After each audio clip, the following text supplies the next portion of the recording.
അസ്സലാമു അലൈക്കും വറഹ്മത്തുള്ളാഹി വഅലൈക്കും അസ്സലാം വറഹ്മത്തുള്ളാഹി വബറകാതുഹു. ഉസ്താദ്, ഒരു ചോദ്യം. ഈ ആർത്തവകാരികളായ സ്ത്രീകൾ പീരീഡ് സമയത്തൊക്കെ നമ്മളിപ്പോൾ എന്തെങ്കിലും എടുത്തു തരാൻ വേണ്ടി ആവശ്യപ്പെട്ട് കഴിഞ്ഞാൽ, പ്രത്യേകിച്ചും ഈ വീട്ടിൽ നിന്ന് നിസ്കരിക്കേണ്ട ഒരു സാഹചര്യം വന്നു, അപ്പോൾ നമ്മൾ വുളു ചെയ്തു എന്നിട്ട് നിസ്കാരപ്പായ അല്ലെങ്കിൽ മുസല്ല ഒന്ന് എടുത്തു തരൂ എന്ന് ചോദിച്ചു കഴിഞ്ഞാൽ അത് അവർ എടുത്തു തരാൻ മടി കാണിക്കാറുണ്ട്. അപ്പോൾ പ്രത്യേകിച്ചും അവർ അശുദ്ധിയിലല്ലേ, അവർക്ക് നിസ്കാരമില്ലല്ലോ. അപ്പോൾ അവരെ നമുക്ക് നിസ്കാരപ്പായ എടുത്തു തന്നു കഴിഞ്ഞാൽ നമ്മുടെ നിസ്കാരത്തിന് എന്തെങ്കിലും പ്രശ്നം ഉണ്ടാവുമോ എന്നൊക്കെ കരുതിയിട്ടായിരിക്കും, അല്ലെങ്കിൽ ആരെങ്കിലും അങ്ങനെ അവരെ പറഞ്ഞ് ധരിപ്പിച്ചിട്ടുണ്ടാകും. അപ്പോൾ എന്തു തന്നെയായാലും നമ്മളോടുള്ള സ്നേഹം കൊണ്ട് തന്നെയാണ് അവരങ്ങനെ പെരുമാറുന്നത്. എന്നാലും ഇതിനെക്കുറിച്ച് ഇമാമിങ്ങൾ കിതാബുകളിൽ എന്തെങ്കിലും രേഖപ്പെടുത്തിയിട്ടുണ്ടോ ഉസ്താദെ? ഇനി അതുമാത്രമല്ല, ചില സ്ത്രീകളൊക്കെ, എല്ലാവരുമല്ല, ചില സ്ത്രീകളൊക്കെ ഈ അടുക്കളയിൽ കയറുന്ന കാര്യത്തിൽ, ഭക്ഷണം ഉണ്ടാക്കുന്ന കാര്യത്തിൽ പോലും അതൃപ്തി കാണിക്കുന്നത് പോലെയും തോന്നാറുണ്ട്. അപ്പോൾ അതിനെക്കുറിച്ചൊക്കെ വിശദമായിട്ടുള്ള ഒരു മറുപടി പ്രതീക്ഷിക്കുന്നു ഇൻഷാ അല്ലാഹ്. അസ്സലാമു അലൈക്കും വറഹ്മത്തുള്ളാഹി വബറകാതുഹു. ആർത്തവമുള്ള സമയത്ത് സ്ത്രീകൾക്ക് ഇസ്ലാമിൽ കുറച്ച് നിർദ്ദേശങ്ങളൊക്കെ ഉണ്ട്, പാടില്ലാത്ത കുറച്ച് കാര്യങ്ങളൊക്കെ ഉണ്ട് എന്ന് വിചാരിച്ചുകൊണ്ട് അവരൊന്നും ചെയ്യാൻ പാടില്ല, തൊട്ടുകൂടാ, ഭക്ഷണം ഉണ്ടാക്കരുത്, അടുക്കളയിൽ കയറരുത്, അവരുമായിക്കൊണ്ട് നമ്മൾ കിടക്കാൻ പാടില്ല, ഇങ്ങനെ തുടങ്ങിയിട്ടുള്ള ഒരുപാട് വേണ്ടാത്ത ഇതൊന്നും ഒരിക്കലും ഇസ്ലാമികമല്ല. അതൊക്കെ ഫുഖഹാ തന്നെ എതിർത്തിട്ടും ഉണ്ട്. ഇപ്പോൾ പാടില്ല എന്ന് പറയുമ്പോൾ ഇപ്പോൾ നിസ്കരിക്കാൻ പാടില്ല, നോമ്പെടുക്കാൻ പാടില്ല, അതുപോലെ തന്നെ ഖുർആൻ എടുക്കരുത്, അങ്ങനെ തുടങ്ങിയിട്ട് വിവാഹം കഴിഞ്ഞവരാണെങ്കിൽ ബന്ധപ്പെടാൻ പാടില്ല, ഇങ്ങനെ കുറച്ച് നിർദ്ദേശങ്ങളൊക്കെ ഉണ്ട്, ഇല്ല എന്നില്ല. എന്ന് വിചാരിച്ചുകൊണ്ട് ഇങ്ങനെ തുടങ്ങിയിട്ട് വേണ്ടാത്ത ഒരുപാട് വാദങ്ങൾ, ഇതൊന്നും ഒരിക്കലും ശരിയല്ല. എന്ന് മാത്രമല്ല, ഇതൊക്കെ ജാഹിലിയ കാലഘട്ടത്തിൽ ജൂതന്മാരുടെയൊക്കെ പ്രവർത്തനങ്ങളായിരുന്നു, അവരൊക്കെ ഇങ്ങനെ ചെയ്തിരുന്നു. അതുകൊണ്ട് തന്നെ സ്വഹാബത്ത് അത് കണ്ടപ്പോൾ ഒരു പരാതിയായിക്കൊണ്ട് റസൂലുള്ളാഹിനോട് ചോദിച്ചിട്ടുണ്ട്, ഇവരൊക്കെ ഇങ്ങനെ ചെയ്യുന്നുണ്ടല്ലോ, നമ്മുടെ നിലപാടെന്ത്? സ്വാഭാവികമാണല്ലോ, അങ്ങനെ ഒരു ചോദ്യമൊക്കെ വന്നിട്ടുമുണ്ട്. അങ്ങനത്തെ ഹദീസ് മഹാനായ ഇമാം മുസ്ലിം റളിയല്ലാഹു അൻഹു അവിടുത്തെ സ്വഹീഹ് മുസ്ലിമിൽ ഹദീസൊക്കെ കൊണ്ടുവന്നിട്ടുണ്ട്. അപ്പോൾ നബി സല്ലല്ലാഹു അലൈഹി വസല്ലം തങ്ങൾ പറഞ്ഞു, അങ്ങനെയുള്ള പ്രവർത്തനമൊന്നും ചെയ്യാതെ കണ്ട, അവരായിട്ട് ബന്ധപ്പെടേണ്ടതില്ല എന്നുള്ളതൊക്കെ പറഞ്ഞ ഹദീസുകൾ വന്നിട്ടുണ്ട്. മുസ്ലിമിൻ്റെ 128 പേജിലായിട്ട് 302 ഹദീസായിട്ട് അനസ് റളിയല്ലാഹു അൻഹു തൊട്ട് വന്ന ഹദീസ് കണ്ടോ, അന്നൽ യഹൂദ കാനൂ ഇദാ ഹാലത്തിൽ മർഅതു ഫീഹിം ലം യുആഖിലൂഹ വലം യുജാമിഊഹുന്ന ഫിൽ ബുയൂതി. ഇപ്പോൾ ജാഹിലിയ കാലഘട്ടത്തിൽ യഹൂദികളൊക്കെ അവരൊക്കെ ഇങ്ങനെ അവരുടെ സ്ത്രീകൾക്ക് ആർത്തവമുണ്ടാകുന്ന സമയത്ത് അവരുണ്ടാക്കിയ ഭക്ഷണം കഴിക്കൂല, അവർ വീട്ടിലുണ്ടെങ്കിൽ ആ വീട്ടിൽ താമസിക്കൂല, ഇങ്ങനെയുള്ള പ്രവർത്തനങ്ങളൊക്കെ വന്നപ്പോൾ റസൂലുള്ളാഹിനോട് അവർ ചോദിച്ചപ്പോൾ റസൂലുള്ളാഹി പറഞ്ഞു, അങ്ങനെയുള്ള കാര്യങ്ങളൊന്നും ആക്കണ്ട, അതൊക്കെ യഹൂദികളുടെ വാദങ്ങളല്ലേ, ഫലാ തുജാമിഊഹുന്ന, അവരായിട്ട് ബന്ധപ്പെടേണ്ട, കല്യാണം കഴിഞ്ഞവരാണെങ്കിൽ, ഇങ്ങനെയുള്ളൊരു വിലക്കുകൾ അവരോട് കൊടുത്തു എന്നുള്ളത് വ്യക്തമായിക്കൊണ്ട് തന്നെ ഹദീസിൽ വന്നിട്ടുണ്ട്. ഇനി എത്രത്തോളം നബി സല്ലല്ലാഹു അലൈഹി വസല്ലം തങ്ങൾ തന്നെ കാണിച്ചു തന്ന മാതൃകകളുണ്ട്. അങ്ങനെ പിന്നെ എന്താണ്, ഇപ്പം ആയിഷ റളിയല്ലാഹു അൻഹ അവിടുത്തെ ഭാര്യയാണല്ലോ റസൂലുള്ളാഹി സ്വല്ലല്ലാഹു അലൈഹി വസല്ലം തങ്ങളുടെ. ആയിഷ റളിയല്ലാഹു അൻഹ എന്നെ പറയുന്നുണ്ട്, ഞാൻ വെള്ളം കുടിച്ച അതിൻ്റെ ബാക്കി റസൂലുള്ളാഹി കുടിച്ചിട്ടുണ്ട് ആർത്തവമുള്ള സമയത്ത്. ആയിഷ ബീവിക്ക് ആർത്തവമുള്ള സമയത്ത് ആയിഷ ബീവി വെള്ളം കുടിച്ചു, അതിൻ്റെ ബാക്കി റസൂലുള്ളാഹി കുടിച്ചു. ഇങ്ങനെയുള്ള സംഭവങ്ങളൊക്കെ പറഞ്ഞ ഹദീസ് മുസ്ലിമിൽ തന്നെ അവിടെ തന്നെ വന്നിട്ടുണ്ട്. ആയിഷ റളിയല്ലാഹു അൻഹ തൊട്ട് കണ്ടോ, കാലത്ത് മഹദി പറയാണ്, കുന്തു അശ്റബു വഅന ഹൈലുൻ, കണ്ടോ, ഞാൻ എൻ്റെ ആർത്തവമുള്ള സമയത്ത് വെള്ളം കുടിക്കും. സുമ്മ ഉനാവിലുണ്ടോ നബി സല്ലല്ലാഹു അലൈഹി വസല്ലം ഫയല്ലഉ ഫാഹു അലാ മൗളിഇ ഫിയ ഫയശ്റബു, ഞാൻ വെള്ളം കുടിക്കാൻ വേണ്ടി ആ ഒരു കപ്പ് അതിൽ എവിടെയാണോ എൻ്റെ ചുണ്ട് വെച്ച് കുടിച്ചതെങ്കിൽ അവിടെ തന്നെ റസൂലുള്ളാഹി വെച്ചിട്ട് കുടിക്കുമായിരുന്നു. അത്രത്തോളം പറയുന്നുണ്ട്. അപ്പൊ പിന്നെ അതിനൊന്നും വിലക്കോ അതുപോലെ തന്നെ വിരോധനോ ഒന്നുമില്ല, അത് റസൂലുള്ളാഹി കാണിച്ചു കൊടുക്കുകയാണ് ചെയ്യുന്നതൊക്കെ.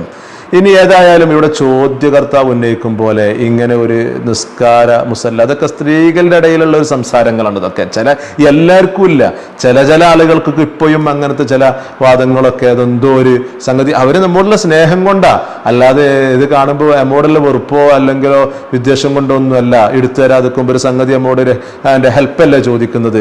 അതും നിസ്കരിക്കാനുള്ള അത്രയും നല്ലൊരു കാര്യം ചെയ്യാൻ വേണ്ടി ഏതൊരു ഭർത്താക്കന്മാരും നിസ്കരിച്ച് കാണാൻ വേണ്ടി എല്ലാ ഭാര്യമാരും എന്നെ സന്തോഷിക്കും, അതല്ലേ 9. അപ്പൊ അങ്ങനെ നിസ്കരിക്കാനുള്ള മുസല്ല പാഴയൊക്കെ ചോദിക്കുന്ന സമയത്ത് എടുത്തരാക്കുമ്പം അതൊരു സ്നേഹക്കുറവൊന്നുമല്ല, നേരെ മറിച്ച് ഇത് എടുത്തു വെച്ച് കഴിഞ്ഞാൽ കൊടുത്താൽ അത് നജസാണോ, അതുപോലെ അത് നിസ്കരിച്ചു കഴിഞ്ഞാൽ നിസ്കരിക്കാനല്ലേ, അത്രയും നല്ല കാര്യത്തിനല്ലേ, ഇങ്ങനെയുള്ള വാദങ്ങളൊക്കെ അവരുടെ മെമ്മറിയിൽ കയറി കൂടിയത് കൊണ്ടായിരിക്കാം, അത് ആരോ പറഞ്ഞു കൊടുത്ത് തെറ്റിദ്ധരിപ്പിച്ചതൊക്കെ ആയിരിക്കാം. എന്നാൽ ഇങ്ങനെയുള്ള വാദങ്ങളൊന്നും ഇല്ല എന്ന് മാത്രമല്ല, ഇതേ രൂപത്തിൽ ആയിഷ ബിബി റളിയല്ലാഹു അൻഹയോട് റസൂലുള്ളാഹി നിസ്കാരപ്പായ ചോദിച്ചിട്ടുണ്ട്, മുസല്ല ചോദിച്ചിട്ടുണ്ട്. അപ്പൊ ഈ ഒരു വാദം ആയിഷ പറഞ്ഞിട്ടുണ്ടായിരുന്നു, ഞാൻ എന്റെ ആർത്തവകാരില്ല നബിയെ, എനിക്കിത് എടുത്തു തരാൻ പറ്റുമോ? അപ്പൊ നബി തങ്ങൾ പറഞ്ഞ കയ്യിലാണോ ആർത്തവം എന്ന് ചോദിച്ച സംഭവങ്ങളൊക്കെ ഹദീസിൽ വന്നിട്ടുണ്ട്. അപ്പൊ പിന്നെ എല്ലാം പോകാണ്, പിന്നെ എല്ലാം ബാത്തിലായി, പിന്നെ അവിടെ വർത്താനല്ല. പിന്നെ അവിടെ ഏതായാലും മുസ്ലിമിൽ തന്നെ ഈ പറയുന്ന അങ്ങനത്തെ ഒരു ഹദീസ് വന്നിട്ടുണ്ട്. മുസ്ലിമിന്റെ 127 പേജിലായിട്ട് 298 ഹദീസായിട്ട് നോക്കും ഉണ്ടോ. അപ്പോ നബി സല്ലല്ലാഹു അലൈഹി വസല്ലം തങ്ങൾ ആയിഷ പറയാണ്, എന്നോട് എൻ്റെ നിസ്കരിക്കാനുള്ള എൻ്റെ മുസല്ല ചോദിച്ചപ്പം ഫഖുൽതു, ഞാൻ പറഞ്ഞു, ഇന്നി ഹൈളുൻ, ഞാൻ ആർത്തവകാരില്ല നബിയെ എന്ന് പറഞ്ഞപ്പോൾ ഫഖാല, റസൂലുള്ളാഹി പറഞ്ഞു, ഹിന്ന ഹൈളതിക ലൈസത് ഫി യദികി, നിന്റെ കയ്യിൽ എന്താ ആർത്തവ? നിന്റെ കയ്യിലാണോ ആർത്തവം? കയ്യിലല്ലല്ലോ ആർത്തവം. അപ്പൊ അതുകൊണ്ട് കൈകൊണ്ട് അത് എടുത്തു എന്ന് വിചാരിച്ചുകൊണ്ട് ആ മുസല്ലക്ക് ഒരു കുഴപ്പമില്ല, നിസ്കരിക്കാം എന്നല്ലേ പറഞ്ഞതിന്റെ അർത്ഥം?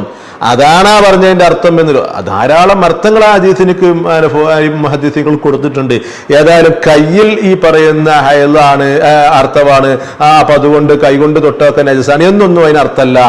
ആ പറയുന്ന ശുദ്ധിയിലല്ല, ശരിയാണ്, അതുകൊണ്ട് ഒന്നും തൊടാൻ പാടില്ല, പിടിക്കാൻ പാടില്ല എന്നതുകൊണ്ട് വരുന്നില്ല എന്ന് ഈ ഹദീസ് വിശദീകരിച്ചുകൊണ്ട് മഹാന്മാർ പറയുന്നുണ്ട്. ഫതുഹുൽ മുൽഹിം, ഇത് ഈ പറയുന്ന എൻ്റെ മുസ്ലിമിന്റെ ഷറഹാണ്. ഇമാം ഷബീർ അഹമ്മദുൽ ഉസ്മാനി എന്നിവരുടെ ഈ ഫതുഹുൽ മുൽഹിമിന്റെ 2ാം വോള്യം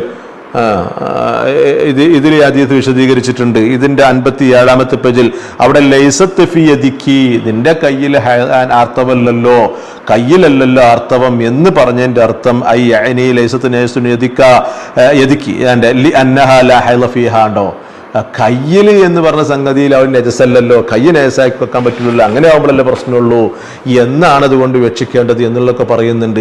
ഏതായാലും ഈ ഹദീസുകളൊക്കെ വിശദീകരിച്ചു കൊടുത്ത് മഹാനായ ഇമാമുന ഷറഫുൻ നബി റളിയല്ലാഹു അൻഹു ഈ മുസ്ലിം വിശദീകരിച്ചുകൊണ്ട് അവിടുത്തെ മിൻഹാജുൽ മുഹദ്ദിസീൻ എന്ന പേരിൽ അറിയപ്പെടുന്ന ഷറഹ് മുസ്ലിമിൽ ഇങ്ങനെ അവരുള്ള വീട്ടിൽ താമസിക്കുന്നതിനോ അവരുണ്ടാക്കിയ ഭക്ഷണം കഴിക്കുന്നതിനോ അതുപോലെ തന്നെ അവർ വെള്ളത്തിൽ തൊട്ടു വിചാരിച്ചു കണ്ട് ആ വെള്ളം പിന്നെ ഒന്നിനും പറ്റായികയോ അങ്ങനെയുള്ള സംഗതികളൊന്നും ബാധിക്കേണ്ട, അങ്ങനെയുള്ള കാര്യങ്ങളൊന്നുമില്ല, ഇതൊക്കെ ഉലമാഇന്റെ ഏകോപനാണ് എന്ന് വ്യക്തമായി കൊണ്ട് തന്നെ ഷറഹ് മുസ്ലിമിൽ പറയലോടുകൂടെ പിന്നെ എല്ലാം ആയല്ലോ.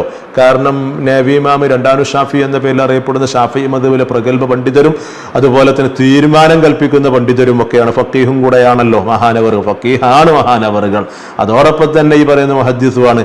അപ്പൊ ആയതുകൊണ്ട് തന്നെ ഈ പറയുന്ന എൻ്റെ ഷറഹ് മുസ്ലിമിന്റെ 4ാം വാള്യം ഇതിന്റെ 17 പേജിലായിട്ട് പറയുന്നുണ്ട്. ഈ ഹദീസ് വിശദീകരിച്ചിട്ട് മഹാനവറുകൾ പറയാണ്, ഫഫീഹി ജവാസുൻ നൂമി മഅൽ ഹായിൽ, ആർത്തവമുള്ള സമയത്ത് ആർത്തവകാരിയോടുകൂടെ കടന്നുറങ്ങുന്നതിന് ഒരു കുഴപ്പമില്ല, ബന്ധപ്പെടണമെന്ന് റസൂലുള്ളാഹി പറഞ്ഞു, ശരിയാണ്, അവരോടുകൂടെ എൻ്റെ കടന്നുറങ്ങിയ ഒരു കുഴപ്പമില്ല.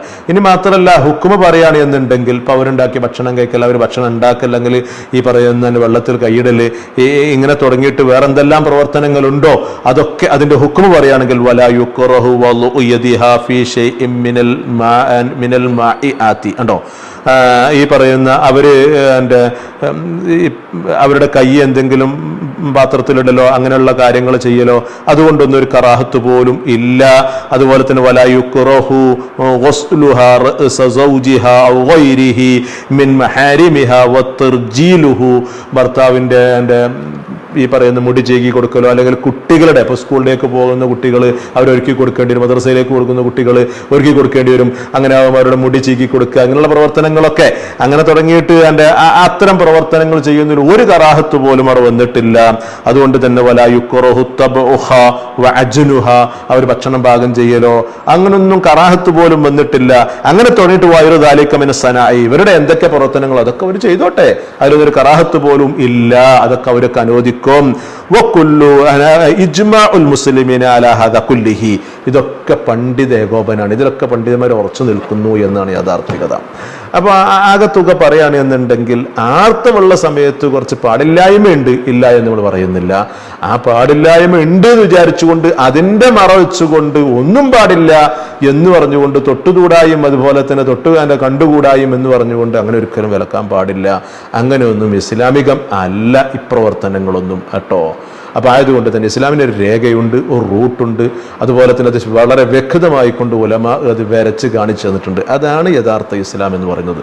അല്ലാഹു സുബ്ഹാനഹു വ തആല ഇതൊക്കെ മനസ്സിലാക്കി പ്രവർത്തിക്കാനും പഠിച്ചതനുസരിച്ചുകൊണ്ട് അമൽ ചെയ്യാനും പ്രവർത്തിക്കാനൊക്കെ തൗഫീഖ് എന്ന് അനുഗ്രഹിക്കുമാറാവട്ടെ. ആമീൻ ബിറഹ്മതിക യാ റഹ്മാൻ റഹീം.